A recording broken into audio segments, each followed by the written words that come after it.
Good morning, everyone, and welcome to the senior oral of Melissa Weaver. Melissa had a unique opportunity this year. She was my senior assistant for my biology class in the first semester. In this second semester, she's actually worked with Miss Lord in her biology class. But throughout the year, I've had the opportunity to work with her on her thesis, and I'm really excited about her sharing her message with you today. I'm Mrs. McQueen, and joining me on the panel today are Mrs. Jackson and Mr. Perea. You'll be able to see them in a little bit. A couple of new things that we're doing this year since we're doing our orals virtually. If you are watching on Facebook or YouTube, you can sign in and leave Melissa comments as she delivers her speech and does her question and answer panel. And she'll be able to see several of these comments during the question and answer session to encourage her. And then at the end of her oral, she'll be able to scroll through and see all of those comments and pieces of encouragement that you've given her. And then also we're allowing the audience to ask questions to Melissa about her oral. And you can post those questions while she is delivering her speech. And we have moderators that will be picking 2 or 3 of those questions to send to me, and I will ask her those questions after the panel's first round of questions. So thank you again for joining us. Please leave those comments and ask great questions. Help the panel out. And I'm going to pray, and then we'll get started and hear Melissa's message. Dear God, I just want to thank you for this opportunity this morning that Melissa has to share this message that she's really lived out and had close to her heart for a couple of years at least. And dear God, I just pray that we'll all learn from what she has to say. And I pray that you'll give her a calmness and a peace about what she's about to do. And just pray for great conversation. And we thank you that despite this not looking like how we planned, that we're able to do this and that people from all over can join in on this with us today. We just thank you so much for your love and your kindness and for caring for us. And we pray this in Jesus' name. Amen. Imagine you are driving down the side of a street and you come to a red light. You look over to your left and you notice someone on the side of the road holding a sign saying, "Homeless. Anything helps. God bless." You look away as several thoughts could be running through your mind. You may say to yourself, "We live in a place that is hiring everywhere. There is no reason not to have a job in this town." The light turns green and you continue on your way without ever thinking of the person standing on the street again. We see homeless people on the street almost daily, but rarely ask questions as to how we are supposed to help them. How, as Christians, are we supposed to respond to the homeless? To understand how we should respond to the homeless, we first should understand why people become homeless. Homelessness can be defined as a person without a home and therefore typically living on the streets. Why does someone become homeless? Is it because they have spent all of their money on drugs and alcohol? Are they too lazy to find a job? Do they want to take the easy way out so that they can continue on the path of destruction? Many of us have had all or one of these thoughts as we have passed someone on the side of the road asking for money. But what if I told you that these were misconceptions? There are many reasons why someone becomes homeless. Imagine yourself having a job, a family, and a career, and in an instant, it can be ripped away from you. The reasons that people can become homeless are lack of affordable housing, mental illness, job loss, domestic violence, or family abandonment. What do all of these reasons have in common? All of these things have to do with people losing contact with their community.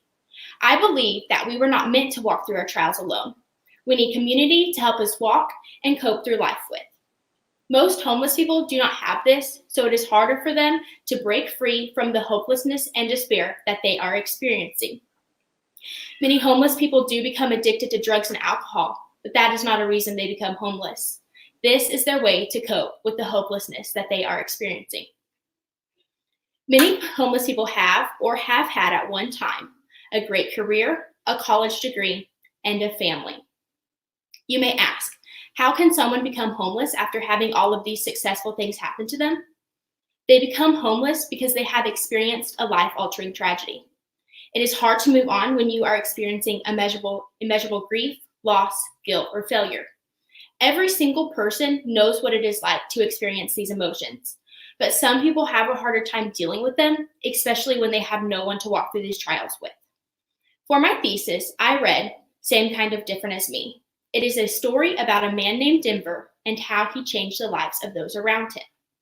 He was born on a plantation in Louisiana and was treated as a slave. He did not have much family, but he had an aunt that he loved dearly. One night, as him and his aunt were asleep, their house caught on fire. He tried so desperately to save his aunt, but he could not. This contributed to one of the reasons that Denver became homeless, because he had lost contact with his only community, his aunt. Denver hopped on a freight train and headed to Fort Worth, Texas to find a better life. After serving 10 years in the state prison, he moved onto the streets. He was known as Suicide because he was extremely violent with those around him. Later on in his life, he would come into contact with Ron and Debbie Hall at a soup kitchen. Debbie Hall was a voice for the homeless. She volunteered weekly at the soup kitchen, trying to provide community to those who needed it most. She had a dream about how a violent man would turn into a light and a voice for the homeless. One night, as she and her husband, Ron, were serving dinner at the soup kitchen, a man walked in with a baseball bat and started smashing the windows in. Debbie looked at that man and realized it was the man from her dream. It was Denver. Ron and Debbie began to befriend Denver, and they later realized that he had a mental illness.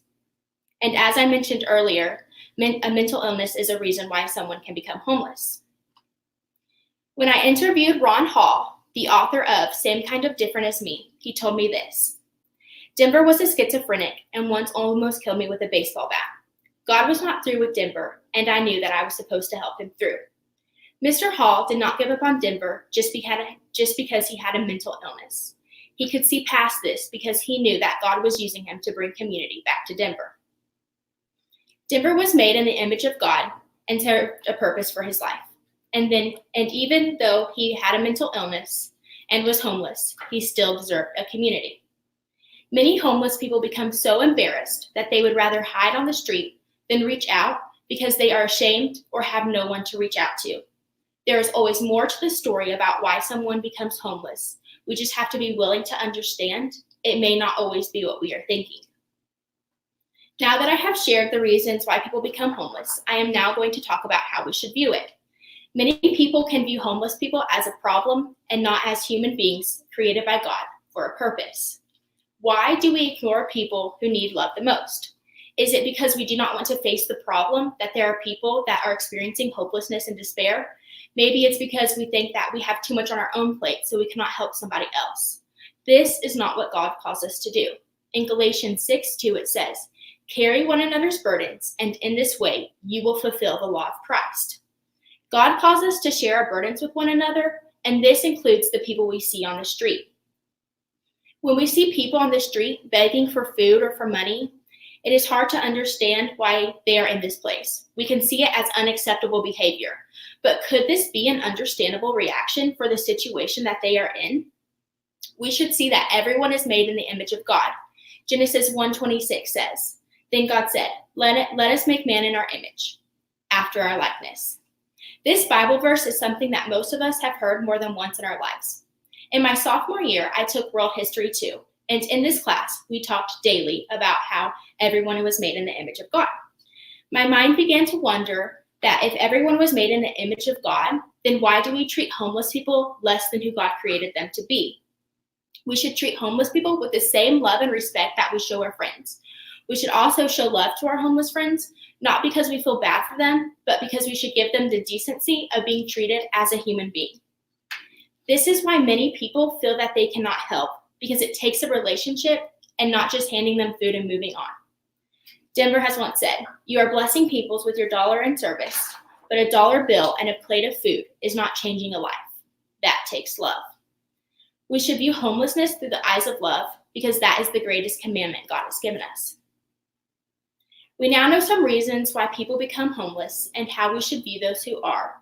So my next question is how we should view the homeless, or how we should respond to the homeless. In March of last year, I began to volunteer at Breaking Bread Soup Kitchen. We would go out in the early morning and we would find the homeless and give them breakfast and any other necessities that they might need for the day. I began to quickly notice that the thing that they were missing was not only a home, but a family and a friend. People that I came into contact with would immediately start telling me personal things about them and even things that they would be struggling with. This showed me how much they needed a community because I was a stranger to them. We all have our close group of friends that we can tell anything to, but these people are missing out on that.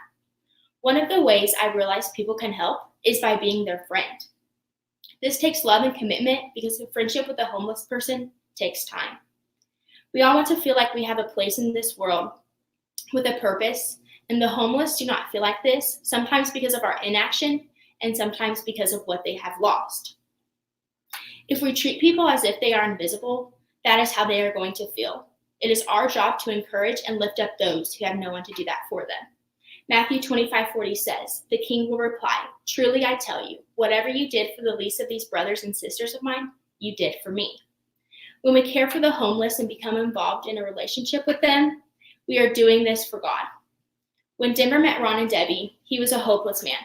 He was violent with other people because he did not have a community to help him deal with the losses that he had faced in his life. When Mr. Hall and Denver started to become friends, Denver was hesitant at first. Denver asked, "Mr. Ron, have you ever gone fishing? When we colored people go fishing, we are really proud of what we catch, and we take it and we show it off to everybody that'll look. Then we eat what we catch. In other words, we use it to sustain us. So it really bothers me that white people would go all that way to catch a fish, and then whenever they've done caught it, they just throw it back in the water. So Mr. Ron, it occurred to me, if you are looking for a friend you are just going to catch and release, then I do not have any desire to be your friend. But if you are looking for a real friend, then I'll be one, forever." Denver and Ron became friends soon after this, and they were friends forever. Ron and Debbie changed his life because they became his community. In advanced literature this year, we read the book, The Scarlet Letter. And in this book, the main character had to wear a scarlet A on her chest because she had committed adultery. This made the people in the town treat her differently, and she was also reminded daily of her sin. With homelessness, we do the same thing. We see them outside on the street asking for food or for money, and it is easy to try and assume why they could be in this position. But it is hard to see past their dirty clothes and the cigarette in their muddy hand. But this is what they have to carry for people to see and judge them by. This is their scarlet letter. When I interviewed Mr. Haw, he told me this: "We could all be homeless, but by the grace of God, there go you and I." It is only by the grace of God and not some wonderful thing that we have done ourselves that we are not homeless. My hope is that we will respond to the homeless by choosing to look at them in the way that God does. It is our duty, not just as Christians, but as human beings, to recognize their existence in this world. Many of you received a card from me in the mail, and I asked everyone to wait to open it until today. So if you have not already, please open the card now.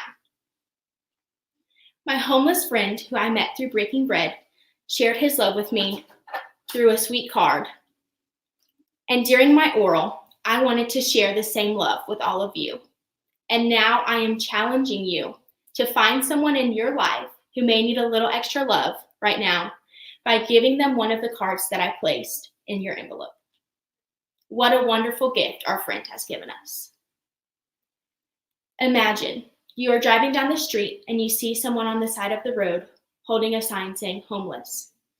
Anything helps. God bless. Instead of trying to figure out their story and why they could be in this position, you choose love. You decide to see them in the eyes of God, and you know that whatever they have done in their past does not define who they are anymore, because they are children of God and they serve a purpose. In the words of Denver Moore, the truth about it is, whether we are rich or poor or somewhere in between, this earth is not a final resting place. So in a way, we all are homeless, just working our way back home. Thank you.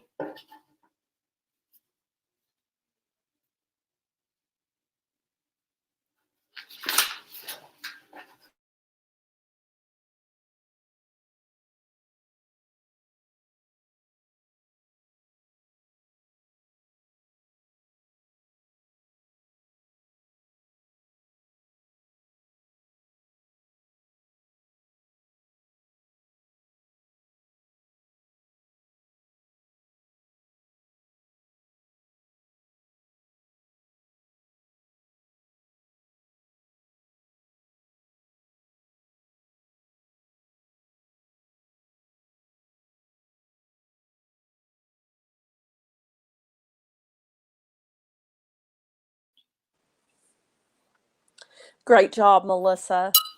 Thank you. I couldn't help but think back to when I first met you in 8th grade biology, and you were pretty quiet and pretty shy. And I've seen what you've said through your oral and the way you've lived it out there serving the homeless. And I see someone who's very bold, and I'm super proud of you. So Thank thanks for you. sharing. So I want to start off by, will you tell us kind of how did you get interested in the homeless? What kind of stirred your heart to get involved? So my entire life, my family and I, we would go to the Salvation Army. We would have Thanksgiving there. So it's kind of been like in me, like a servant heart, I guess. And so then it just clicked whenever in World History 2, when Mr. Schumann would talk about how everyone was made in the image of God. It just clicked that why do we treat homeless people differently? And so I got involved serving at the kitchen there and breaking bread. I, I don't, I may be completely wrong about this, but did you do an MH kind of maybe that year that had to do with homelessness? Yes, ma'am. My MH was in World History 2, and so I volunteered serving meals to the homeless and wrote a paper on it. And then last year in Fine Arts 1, I filmed a documentary, and that is when I got connected to the truck instead of the dining hall. Okay. And so, do you continue to volunteer and serve in that way? Yes, ma'am. I haven't been able to go in a couple of weeks because of the circumstances, but I have been doing it for about a year now. So tell us like what a typical morning is like when you go out and you serve. Okay. So normally the volunteers will just show up to their building and we put together the truck. So what's in the truck is a hot meal, whether that's like burritos, biscuits, um, sausage, whatever the hot meal is for the day. Then there's fruit and a pastry, which is donuts, honey bun, cinnamon roll, and then water. And so we load up the truck and we have a driver. His name is Jeff. He's the director of the truck, and he's out there every morning. But we get in the truck and we go and we just go to normal places that we know people will be at. Or if we hear from another person that there's a new group, we'll go and try to find them. And so we just find people, and then whenever we get to the place that we're going, we ask them what they want, and then we put it together in a bag for them and hand it to them.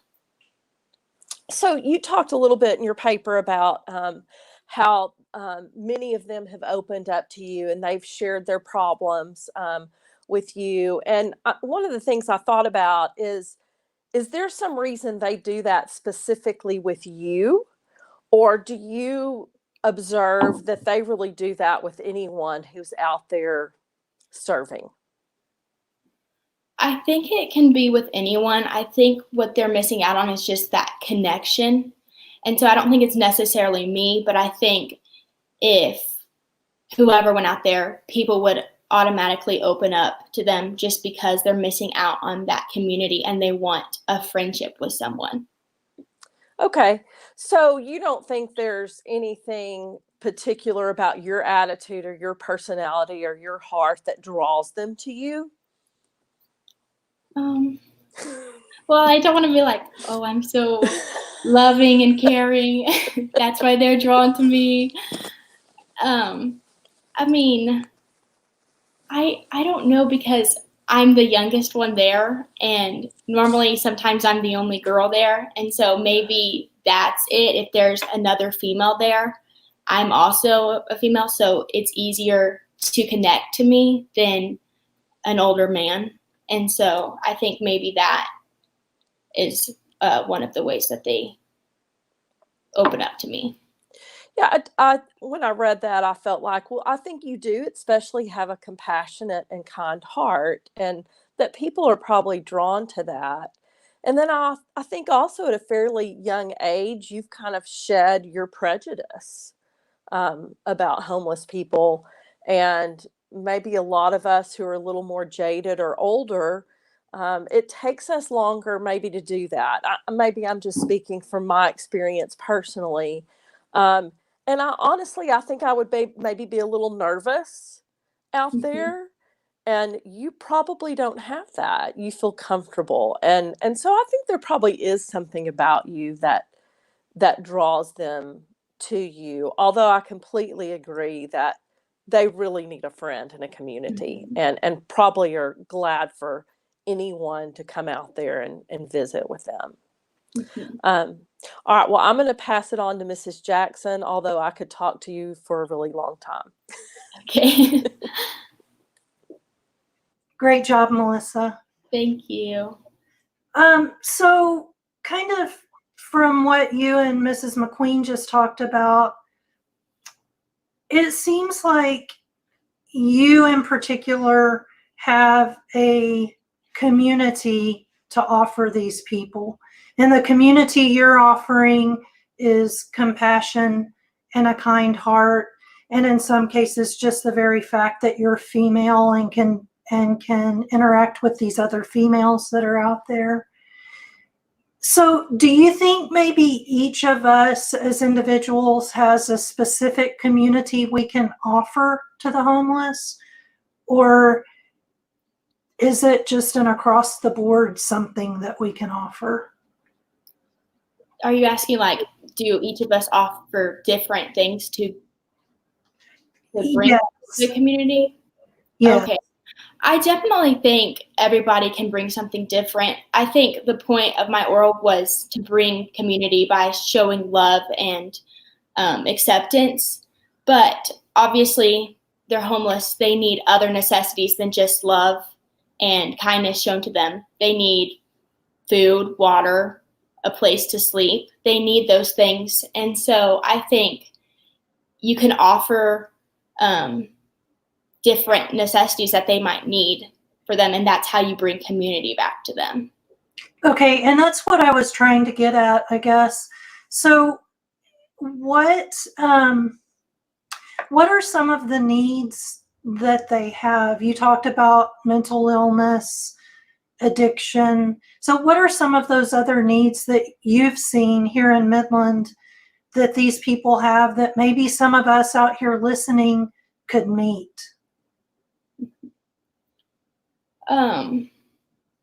I think just what they need are the basic supplies to live a life, like food and water and um, money, and they need a place to sleep. And I know that the Field's Edge, they're out there. It's an organization that is providing tiny homes for the homeless.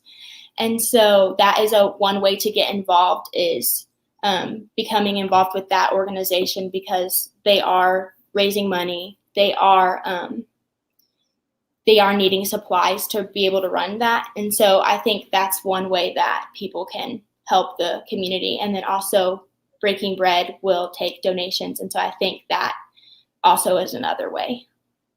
Okay. Do you think that, is there a need to go deeper? I get that we need to provide them with food and a place to sleep. No argument there. Mm-hmm. But do we need to delve deeper and get to why they're homeless in the first place and meet those needs as well? I think so. I think you can do that by becoming a community. And in my book, in my oral, with Denver as an example, he was violent with other people. He didn't talk to anyone. He just wanted to be on his own until he was opened to a community. And then they dove deep into him and why he was homeless. And he had schizophrenia and he had a traumatic childhood. And so I think that whenever you're able to build a relationship with somebody and provide community for them, then you can dive deeper into their heart and why they have become homeless. Okay. And how do you think, because you probably are aware that I've worked with addicts and the families of addicts. How do you separate, like in your own mind, in order to be effective? how do you separate the problem from the person? So it's kind of like the idea of separating the sin from the sinner. How do you do that? I think one way you can do that is knowing that if they're on drugs or they're an alcoholic, it's probably because they've had something traumatic happen to them and they're living out on the street. They have to fight for themselves every night. And so that is just one way for them to kind of cope through having to live out on the streets and the dangers that comes with that. So I think that's one way, is knowing that they are doing this because they feel like they have to survive. Okay. Good job. I'm going to pass the mic to Mr. Perea for now. All right. I'm really enjoying this. Great job, Melissa. Thank you. Okay. So I can't remember if you said this in your speech. It was in your paper, and I don't always have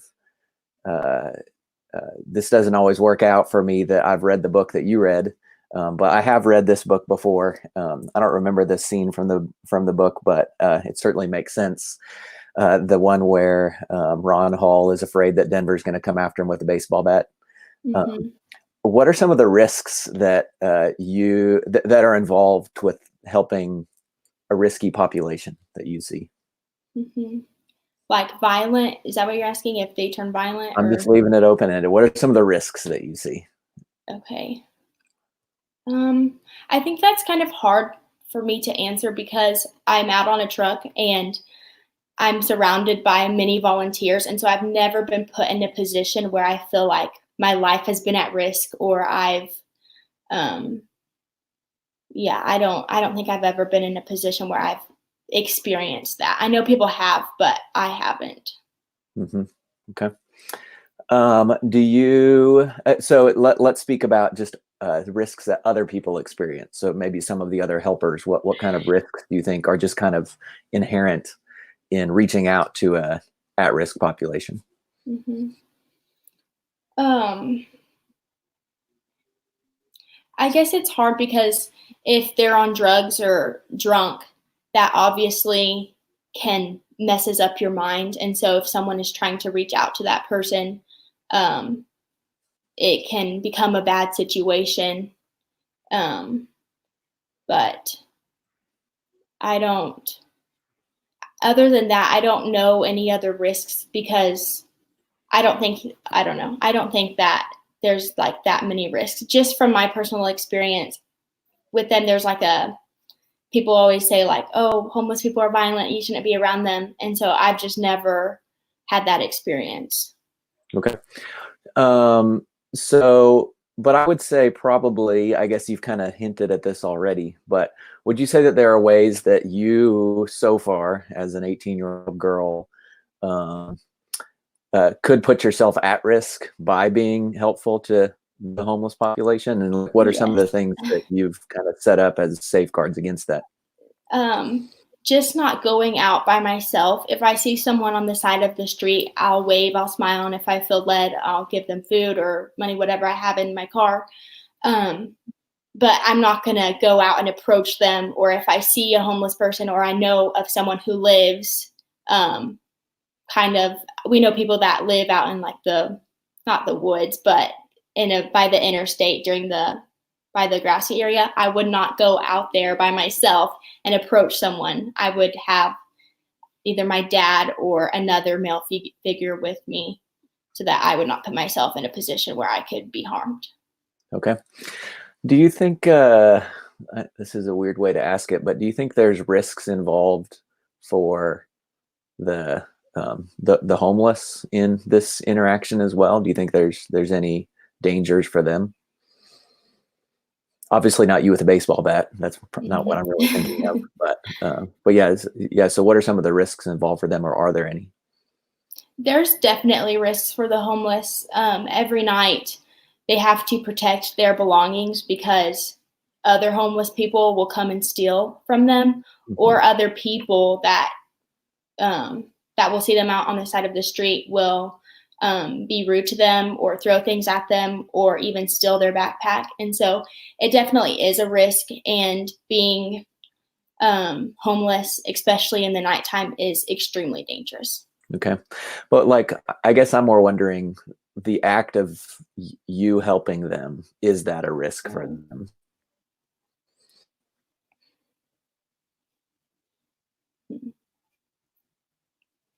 I think maybe yes and no, because maybe if they're used to me or somebody driving by and giving them money every single time, and it's the same person every single time, then maybe, or food every single time, then maybe they're less likely to want to try and find a job or go out and look for another job. But also, I think that giving them food or whatever you feel led to do also brings community together. Mhm. And so, I don't know, I think it can be harmful and helpful depending on the situation. Okay. So you've used this phrase or some variation of it a couple of times. You say, depending on the situation, or if you feel led. Like, how is it that you've been able to make sense or determine, like, okay, this is the time when it would be smart to help, or no, this isn't the time where I should help? I think it's all God. I think He places on your heart if you should give this person money or food and when you shouldn't. And I hear people say all the time, and I just learned this like a couple months ago, because I was like, well, I'm not going to give them money because I don't want them to go and use that to buy drugs. But if God is telling you to give money to a homeless person, you're being obedient to God. So it doesn't matter if that homeless person goes and buys drugs or alcohol with that money. You're being obedient to God. And whatever the homeless person does, that's between them and God. And I think people just have to understand that. And so I think it's all God. He places on your heart when you shouldn't and should help somebody. So does that mean that I'm kind of off the hook? You know, I'm an old man, and in my heart, I don't actually feel a whole lot of compassion for the homeless. So does that mean that I don't need to give anything to them? Do you think that that's what that means? No, I don't think so, because you may be like, well, I don't care about the homeless, they're whatever. But you could see somebody on the side of the street, and God could say, you know, Mr. Priya, you should give that guy some money or some food. I know you have donuts in the back of your car or whatever. You think I just have donuts in the back of my car all the time? Well, I I'll never do tell for you that. school. So, Okay. but I think God is the one. So it doesn't matter if you feel compassion towards them or not. If God lays on your heart to do it, I think He doesn't be like, oh, I'm only going to pick the people that are compassionate again to homeless people. So Okay, that's good. And I guess one other kind of related question, you've sort of touched on both, but when do you think it's the best for me to get involved in an organization to help? You know, you talked about Breaking Bread, and you talked about the something Edge. What was the name of that one out by the airport? the Field's Edge. Field's Edge. And then you've also talked about people on the street. So how, just give us some advice as the audience, like, when should I invest in an organization, and when should I know how to, what's the right time to invest in an organization? What's the right time to invest in a person? I think, so you're asking like, So like, how much should I go to Breaking Bread, and how much should I just be helping people at the corner, I guess is maybe what I'm saying. okay, I think you can do a healthy balance of both, because Breaking Bread gives you the opportunity to see people on the street. And then as you're driving through Midland, you'll be able to see some of those same faces. And you already have that relationship with them because of Breaking Bread.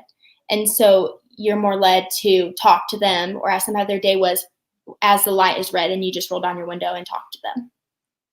Cool. All right. And then one last kind of related question. I know that there are other at-risk groups in Midland besides the homeless. I know that was the topic of your thesis, but can you tell us about any other at-risk groups that you've worked with during your high school career? Oh.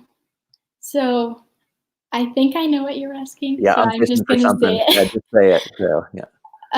I also volunteer at teen court as a teen attorney. Okay. And Yeah. so I volunteer and work with people that have gotten in trouble with the law.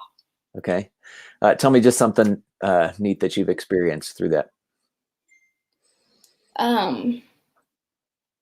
It's been really cool to be able to get out of my comfort zone a little bit, because I have to do like closing arguments in front of a judge and in front of a jury. And so it has really brought me out of my comfort zone. And then also being able to talk to these teenagers who got in trouble with the law and we're the same age. And so just being able to connect and talk to them when we're in the back room. And so that has been really encouraging to just hear people's stories and how they grew up. So. Great. Okay. Thank you. Back to you, Mrs. McQueen. Melissa, I'm waiting on those audience questions. Oh, here we go. Okay. So Mrs. Harper wants to know, have you ever encountered a situation in which helping hurt?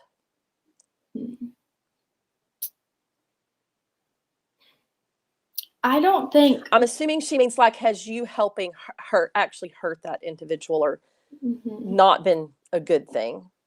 I don't think so, because at Breaking Bread, we're just giving food to them. Also a relationship, but I don't think that's ever been harmful to somebody. I think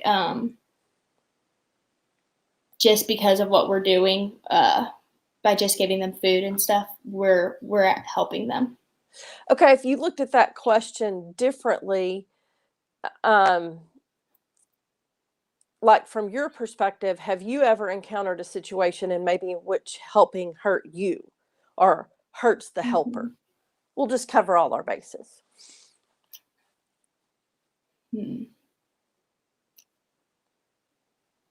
I don't think so. That's hard because I haven't seen homeless people outside of Midland. I don't go to Dallas or New York, or I know it's different everywhere. And so in Midland, I don't think I've encountered an experience where I have been hurt or Breaking Bread has been hurt by somebody.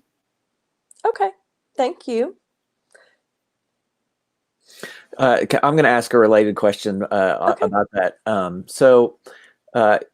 And I think you've kind of addressed it a little bit, but what if I'm afraid to give because like I might be enabling bad behavior or I guess, this is a bad example, but I'm thinking about homework. If I just give somebody the answers, that would be a time when helping hurts. Is Right. there a time where like I shortcut the process, and I don't know, how can I discern the right way to help somebody besides just, I guess, like Denver said to Ron, if you just hand me money or a sandwich and then leave, it's fine for now, but it's really friendship that I want. There's something bigger that I'm going for. So yeah, how can I guard against that? What was your question? Sorry, you cut out. How can you guard against that, or how can you be shrewd in just the ways that you help people to where you're not just giving them homework answers, so to speak?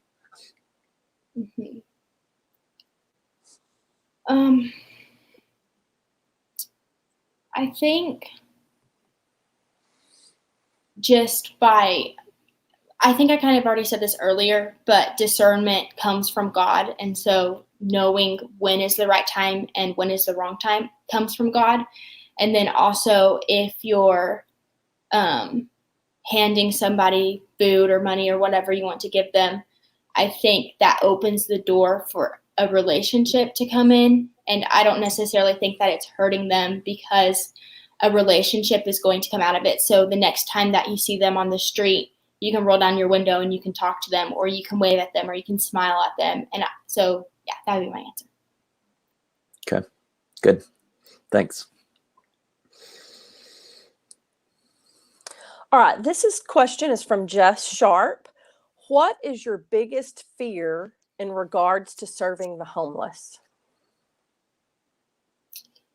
I think one of my biggest fears is you build relationships with people and they become your friends. And I think one of the biggest fears I have is someone not being there anymore.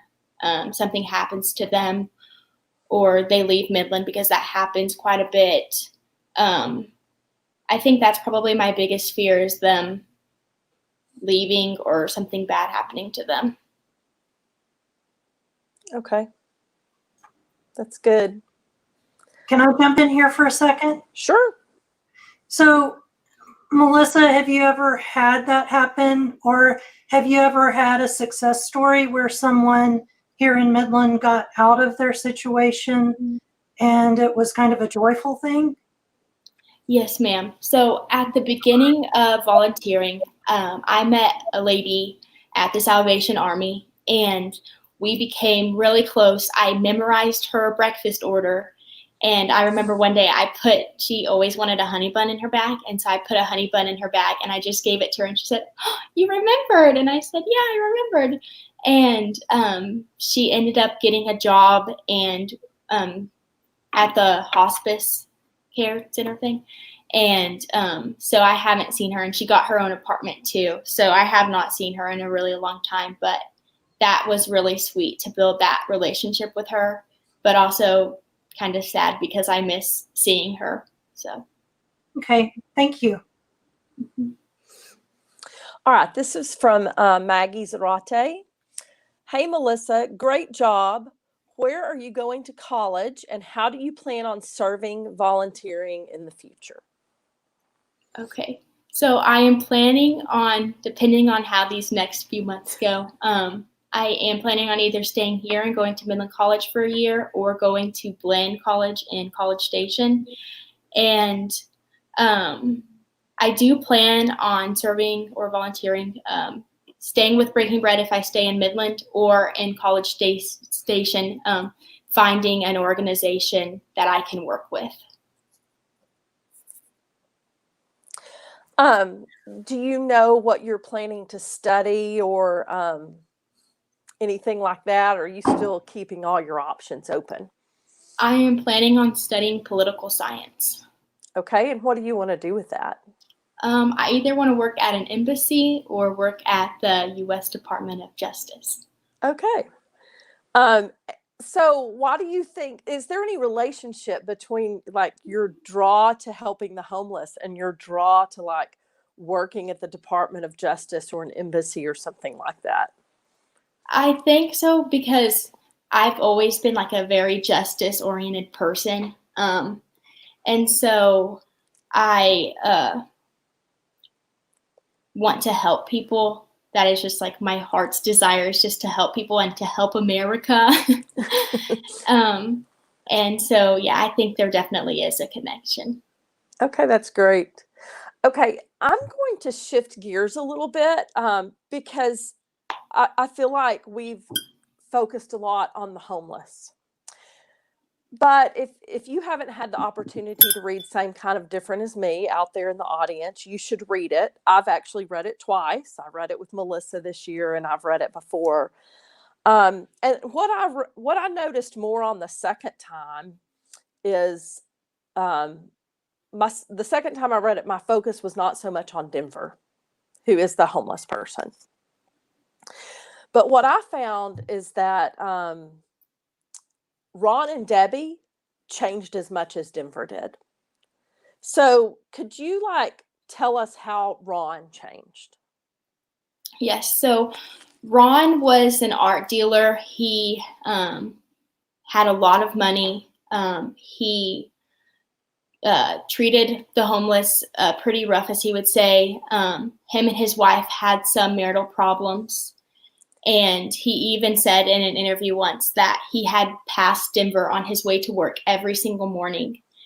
And so when his wife, Debbie, had a dream about Denver, Debbie really wanted him to become friends with Denver. She pushed him to do it, and it took a long time for them to finally get to the place where they could become friends.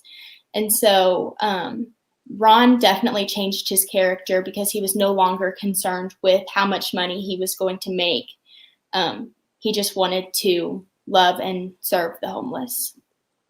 Yeah, I remember him talking about he felt like the homeless people were a nuisance. Like he had a business downtown and he felt like they were a nuisance. So what do you think what changed inside of Ron that allowed him to go from seeing them as a nuisance to made in the image of God?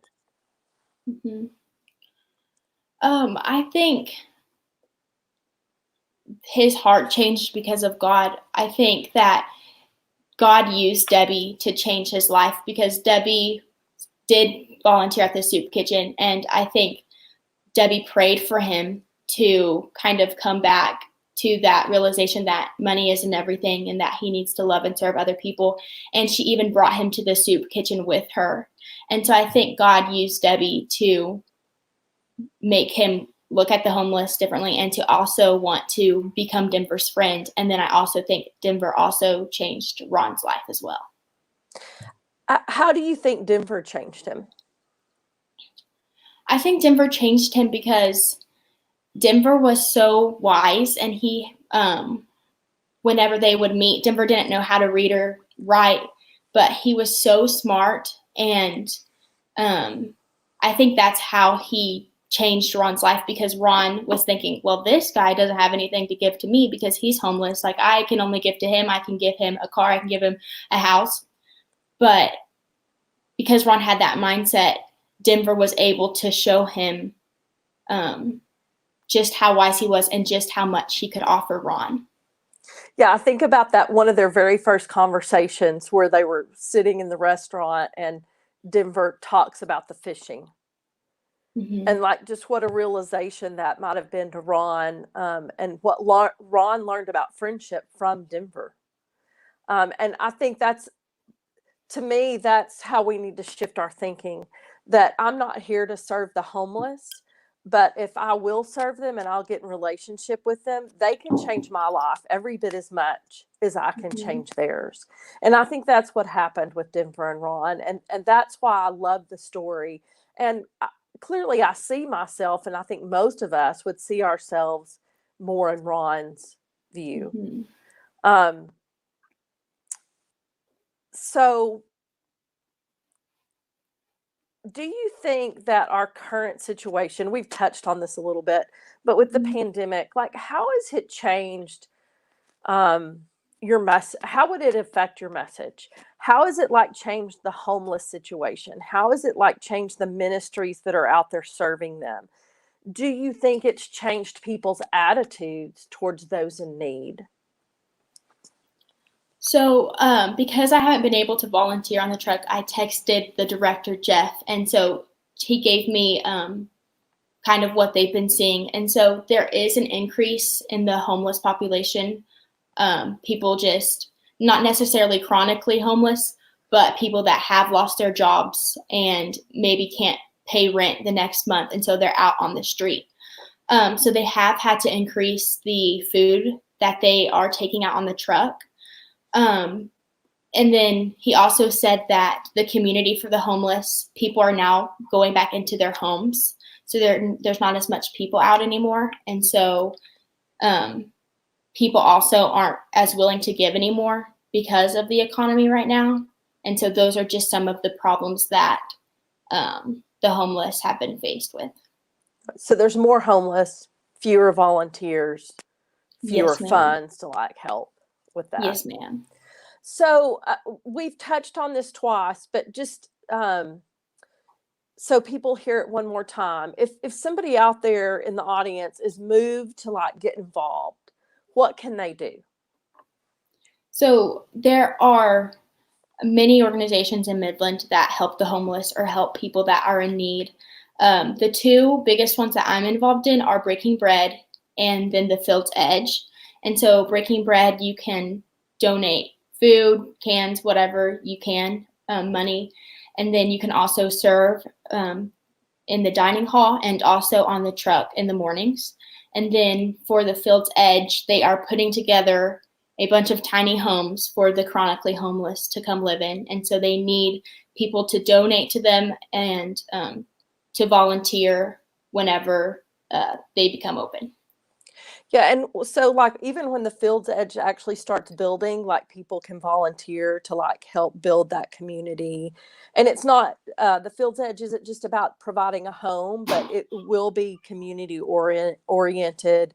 They'll share a Right. kitchen and they'll share Mhm. responsibilities and things like that. All right. Thank you so much, Melissa. I'm going to pass it on to Mrs. Jackson, and before too long, it's going to be your turn to ask us a question. Okay. Okay, Melissa, I'll make my next round pretty quick. But it has to do kind of with what Mrs. McQueen just discussed with you. So the two greatest commandments, love God, love others. Clearly you're loving others. How has this ministry helped you, or has it helped you to love God more? I think it has helped me to love God more, and to just appreciate His creation more, because He made every single person. And so, if you can look at somebody and see that they're made in the image of God, it's just so powerful, because you know what a wonderful and powerful God that we serve. And I think that has been the coolest thing for me to experience, is just seeing how God has made every person and how He's made their character. And it's been cool to be able to witness that and to be able to praise Him more because of that. Okay, thank you. I'm going to give Mr. Perea one more turn. How very kind of you. Thank you. All right. So tell me about the title of the book. I don't think you've really addressed that, or you haven't addressed it directly. Why do you think Same Kind of Different as Me is what the title is that Mr. Hall chose? I think it's because we're all different in our own way, and we all have different things that we can bring to the table, but we're all the same in the fact that we're all created by God and that we all have a purpose to serve in our lives. And so I think that's why He came up with the title Same Kind of Different as Me. Mm-hmm. Okay. So one of the things that I thought you might say, I don't know. Let me ask it as a question. Does this it's not the does it make you depressed when you kind of drive around and see all the needs in Midland, all the met needs and the unmet needs, all the hurt that you see out there? What effect does that have on your heart, on your insides? Mm-hmm. Yeah, it definitely does make me really sad to think that people, it's not just the fact that they don't have a home to sleep in, it's the fact that they're missing out on relationships with people, and that they're being treated differently by people just because they're dirty or they have holes in their clothes or they're standing out on the side of the street asking for food or for money. And so it does make me sad for them, because I so desperately want them to know that they belong and that they have a purpose and their life is important. But yeah, I think that's my answer. Okay. So, it's, I'm thinking about a scene in the scriptures where it says that Jesus was moved with compassion. He looks out on the people and is moved with compassion because they're like sheep without a shepherd. And I hear some of that in your message, in what you just said. Why don't you think Jesus healed everyone who was sick then? I mean, he saw the problems that people had. Mm-hmm. It seems like he had the power to do it, Right. but he didn't. He did some, but he didn't go fix all the problems. Why do you think that's how that played out in his life? I think that, I mean, I don't know if this is the right answer, but I don't either. That's okay. But I think that it's because He wanted us to become involved and to do it. Because if Jesus just healed everyone, then there wouldn't be a need for Breaking Bread. There wouldn't be a need for the Field's Edge. And to all of these organizations that are in Midland and that are in America, there wouldn't be a need for them, because Jesus would have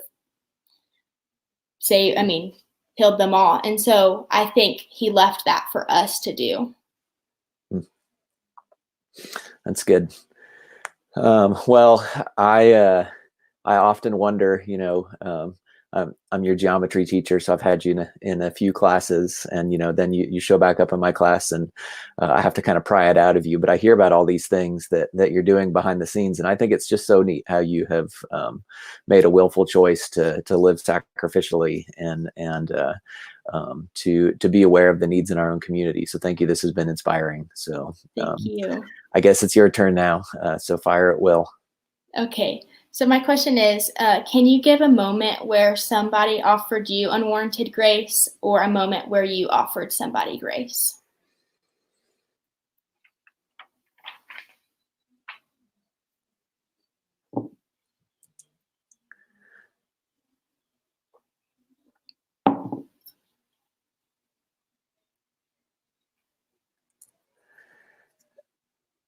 I thought you said this was going to be an easy question. Oh, I'm sorry. Yeah.